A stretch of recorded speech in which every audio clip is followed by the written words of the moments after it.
In the small, pious town of Watseka, Illinois, in the year 1877, the air was thick with a sense of foreboding.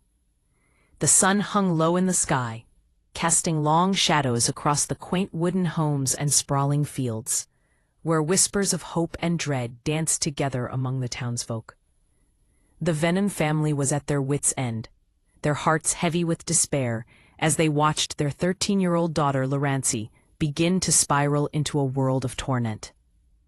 Her once bright eyes now rolled back in her head during violent fits, and she spoke in voices not her own, deep guttural growls mingling with the pleading tones of lost souls echoing through the still evening air. As the family gathered around her, the scent of fresh bread from the oven mingled with the acrid odor of fear.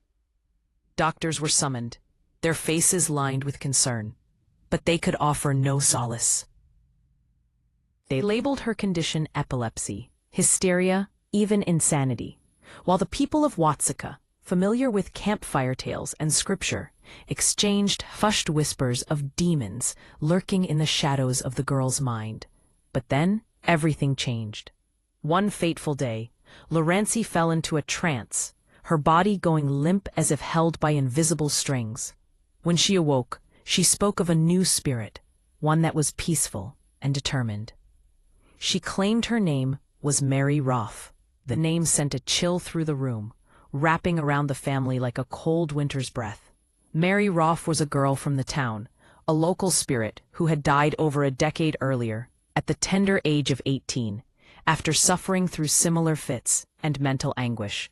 In that moment, Laurency, now claiming to be Mary, pleaded with desperation. "I don't belong with the Venoms," she cried. "I need to go home, to my real parents, Mr. and Mrs. Roth." The Venoms, torn between skepticism and a glimmer of hope, sent for the Roths, their hearts pounding in their chests as they awaited the arrival of the elderly couple. When the Roths entered the dimly lit room, the air crackled with tension. They were greeted by a sight that defied belief.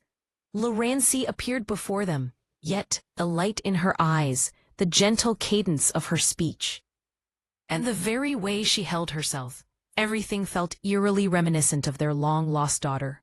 "Mary!" She ran to them, weeping with joy, embracing them tightly as if trying to bridge the chasm of years lost. In that embrace, emotions swirled, a bittersweet cocktail of joy and sorrow. Laurency, now calling herself Mary, began to recount memories only the real Mary could know.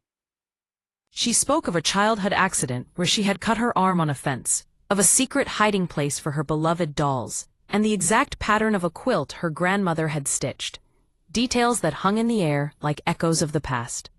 Mr. Roth, a man of deep skepticism, decided to challenge her.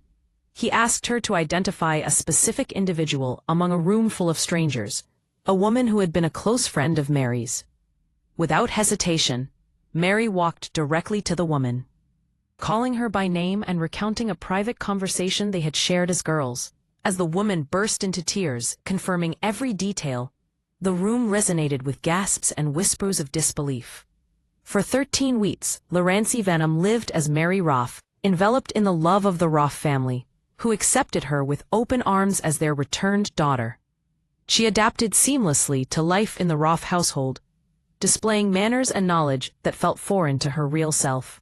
Laurency's soul, once tormented, seemed to blossom into happiness, leaving behind the shadows of her previous existence.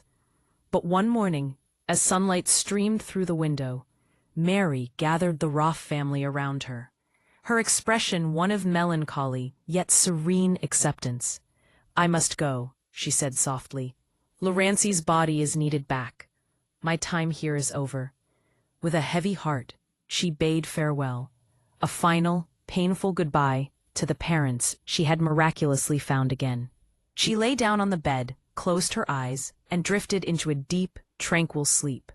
When she awoke, Laurency was back. Disoriented, she found herself in her own family home, the scents and sounds of her childhood filling her senses. Yet the memories of the past 3 months as Mary Roth were shrouded in fog. The violent fits that had once tormented her had vanished, leaving no trace behind. She lived on, eventually marrying and raising a family, the shadow of Mary Roff lingering like a ghost in her heart. The tale of the Watseka Wonder stands as one of the most compelling stories of its kind, a mystery that defies explanation. Was it an elaborate case of multiple personality disorder? A miraculous temporary soul exchange? Or proof that some bonds of love are so strong they can, even for a fleeting moment, transcend the boundaries of life and death? No one could ever explain it. But the memory of the girl who returned for 13 weeks and the family who had the chance to say a proper goodbye would forever remain etched in the fabric of Watseka's history.